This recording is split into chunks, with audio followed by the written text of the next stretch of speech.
decided that we were going to separate for a period of time, and you go figure out how to make yourself happy, and I'll figure out how to make myself happy.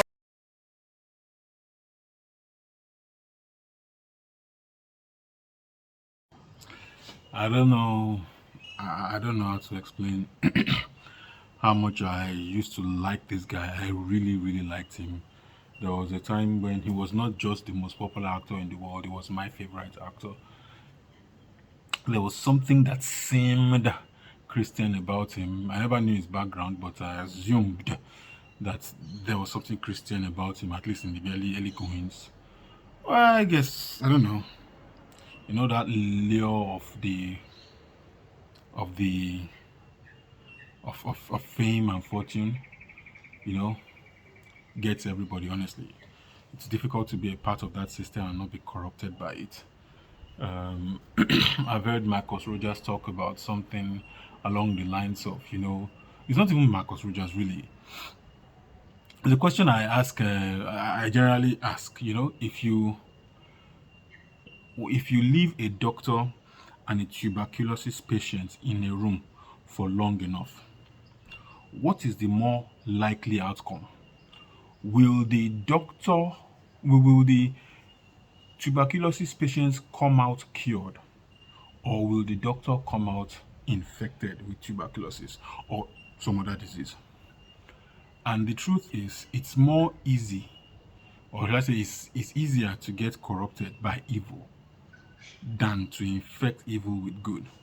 Because evil, so should I say, good, righteousness, what is correct is a straight line. A straight line. And everything else in that 360-degree circle is wrong. And what sin is specifically is it means missing the mark. So imagine you have, let me see, say you have a target that is about this big, and this specific point, I hope you can see it, that specific little point is the only thing that is good and right in the whole page. Everything else you touch, no matter how close it is to that point, as long as it is not that point, it is wrong. And that's what happens to most of us. All of us. The Bible says, narrow is the way that leads to salvation. Few there are that find it. Broad is the way that leads to destruction, and many there are that find it. And that's why so many of us are missing the point. And that's why, Jesus says it is so hard, especially for those who are wealthy, those who are rich. It is so hard. It's harder for a camel to pass through the eye of a needle than for a rich man to make heaven. No, it's harder for a rich man to make heaven than for a camel to pass through the eye of a needle. That's how tough it is. And basically it means that it is impossible, and it is only with God that all things are possible. And that's the point of this video. You see, it is only with God that all things are possible. No, Holy Spirit. Is it Romans chapter 9, 16, 17, 16, 16, 17, 16? He said, it is not for him that willeth, or of him that runneth. It is of God who has mercy. I don't know how hard you've been working. I don't know what you think you've been working on. I don't know what direction you think you've been going. If God does not have mercy on you, you can't make it. You can't. You can't. Before Jacob and Esau were born, while they were in the womb, God already said, I don't like Esau, I like Jacob. how are you going to make it? Please, I know I'm touching on predestination here, but that's not what this is about. What I'm talking about is the mercy of God. In your home, in your marriage, it's going to take the mercy of God to make it. It's not because you know what to do. It's not because you are doing all the right things.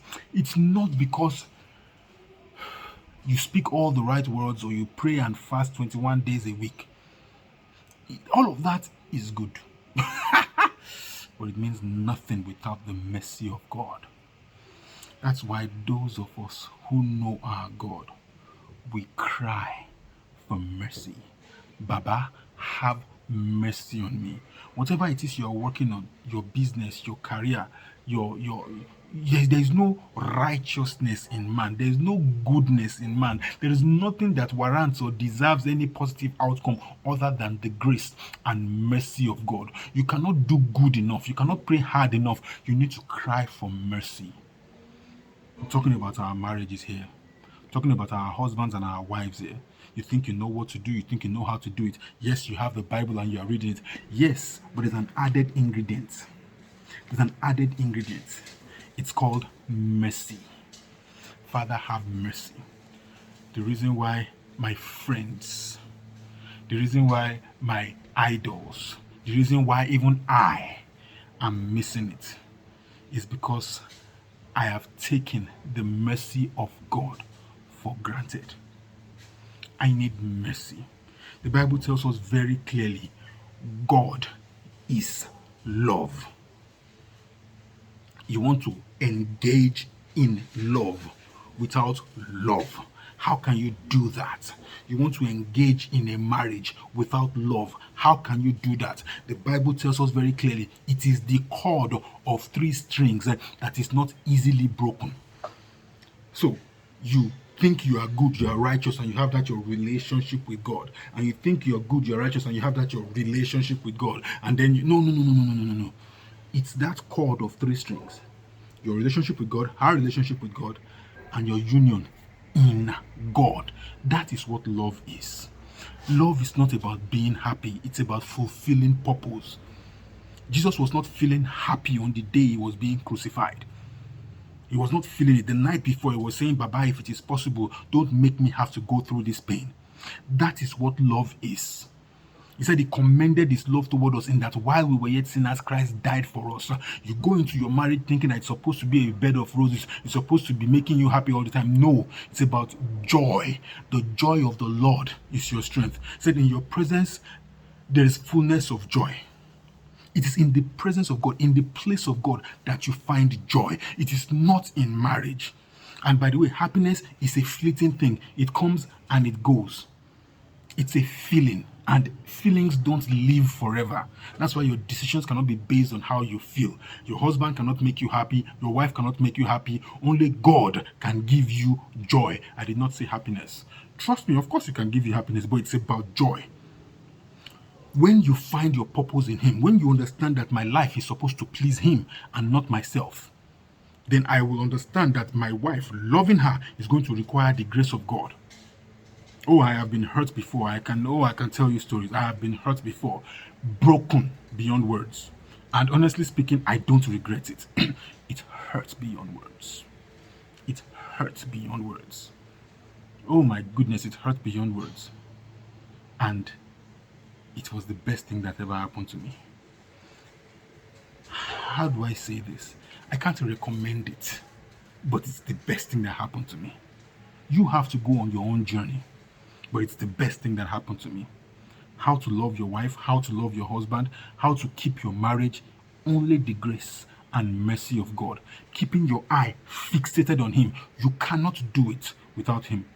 I told you once, I think it's in one of my videos, I'll probably try and I'll look for it and link it here, where God, if I don't find it, please don't be mad at me, where God showed me that what He has given you, nobody can take it from you, but the enemy can make you throw it away yourself by creating his own mirage, his own false version of it, and destroying it. When you look at man, when you look at people around you and you see how they are falling, you can become discouraged and throw away something that God gave you, which could never have been taken from you. That's the problem. We look at man, we look at people, we look even at churches, we look at our parents, we look at our friends, we look at people that we regard, we hold in high regard, and we see them falling and failing. The only way to keep going is by keeping our gaze on Jesus. Because woe unto him that puts his trust in man, or in horses, or in chariots. Woe unto you if your trust is in your own ability. If your trust is not in God, if you don't hope in his mercy, you won't make it. And you need him so desperately. You need him to make it. You need him for your children to make it. You need him for your wife to make it. You need it. You need him to be able to make heaven. And that power is given to you. But you better use it by keeping your gaze on him. I don't know if I've been very clear, because I got more passionate than I intended. But I hope you got the message. Now, first thing and most important thing, share this video. There may be others who need to hear it. If you know anybody who is struggling in their marriage, with divorce or separation, or even in life, in a business or career, share this with that person. We need to hope in the mercy of God. Now, click on like, click on subscribe, leave a comment, ask a question, insult, abuse, exhort, whatever. We can handle it. Thank you for watching. God bless you. Click on subscribe, click on notification, and have a wonderful day.